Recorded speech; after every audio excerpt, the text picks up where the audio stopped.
Good evening, everyone. I'm Laura Ingraham. This is the Ingraham Angle, and thanks as always for being with us tonight. Forcing Fani's hand, that's the focus of tonight's angle.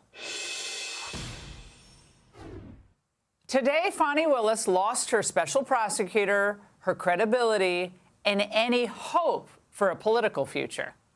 And Democrats' dream of drowning Donald Trump in a flood of legal cases is not working out like they'd hoped. And now, they're the ones caught in the undertow. A technical win for Fulton County District Attorney Fani Willis, but a massive indictment on her behavior. It is a slap to the head to the prosecutor, but not a fatal knockdown punch. It's highly unlikely that this will start before the election. This really did help the Trump team, not only in terms of delaying it, but also in undermining the credibility of the overall justice system and the prosecutions against Trump. Judge Scott McAfee didn't take the entire load off Fani. He didn't flat out disqualify her from the election interference case. But the ruling he handed down today was filled with bad news for the Fulton County DA, and it was good news for Trump and his co-defendants. Let me count the ways on this Friday night. First, citing Willis's romantic relationship with her special prosecutor, Nathan Wade, the judge found a significant appearance of impropriety that infects the current structure of the prosecution team. So whatever happens going forward, right, the entire DA's office proceeds with a major black eye. Second, because Willis dug her heels in and failed to step aside from the case when her and Wade's relationship became public, the judge had to force her hand. She was ordered to either fire Nathan Wade or she and her entire prosecutorial team had to resign from the case. Now, late today, Wade announced his resignation. Third, the judge gave a striking rebuke to Willis's overall conduct. Although the judge gave her the option of staying on if she dumped Wade, he made clear this finding is by no means an indication that the court condones this tremendous lapse in judgment or the unprofessional manner of the district attorney's testimony during the evidentiary hearing. Now, Willis did not do herself any favors, and we talked about this at the time, when she marched to the stand on February 15th. You think I'm on trial? These people are on trial for trying to steal an election in 2020. I'm not on trial, no matter how hard you try to put me on trial. I'm not going to emasculate a black man, but I'm just telling you. I'm sorry, what? I'm not going to emasculate a black man. Did you understand that? All right, well, I don't think we should discuss further. Mr. Sato, next question. Trying to, Your Honor.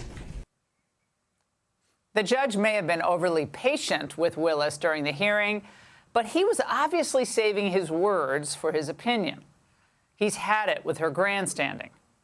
Fourth, Judge McAfee thought Willis's church speech was way out of bounds.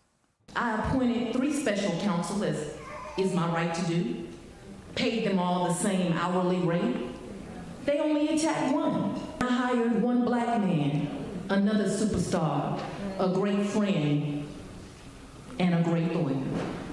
Oh, Lord, they gonna be mad when I call them out on this nonsense.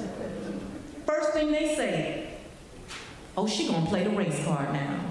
But no, God, isn't it them who's playing the race card when they only question one? On those remarks, Judge McAfee wrote, the effect of this speech was to cast racial aspersions at an indicted defendant's decision to file this pretrial motion.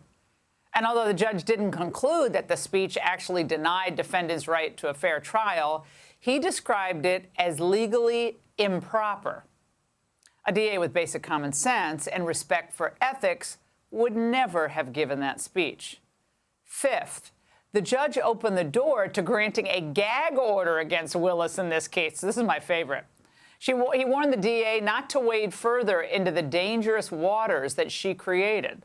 The time may well have arrived for an order preventing the state from mentioning the case in any public forum to prevent prejudicial pretrial publicity. Holy moly, gagging Fani. Now, I'd love to have been a fly on the wall when she read that section of the opinion. I don't know, she's probably crying racism, or maybe she made, I don't know, Nathan take her to lunch. I hope she paid since he's out of a job now. The faces of the Get Trump media types told the tale today. They see the Democrats' campaign by lawfare strategy failing, and they're worried.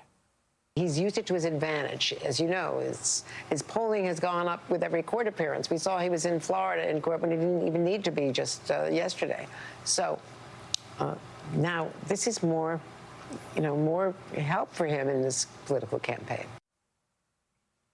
But even as they see these cases backfiring, they're still banking on a jury saving them from a second Trump term, even after the election.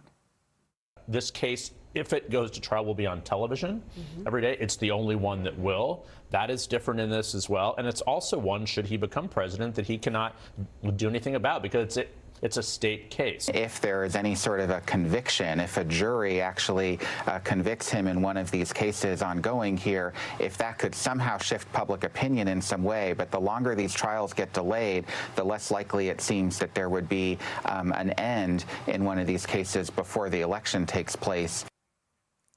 I mean, they are so desperate, okay?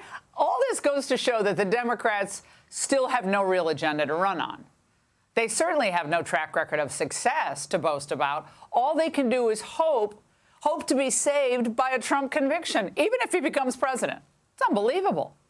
Otherwise, their agenda is essentially summed up by the acronym WART. Yeah, W-A-R-T. Weed, abortion, race, and transgenderism. How inspiring. And that's the angle. I'm Steve Doocy. I'm Brian Kilmeade. And I'm Ainsley Earhart. And click here to subscribe to the Fox News YouTube page to catch our hottest interviews and most compelling analysis.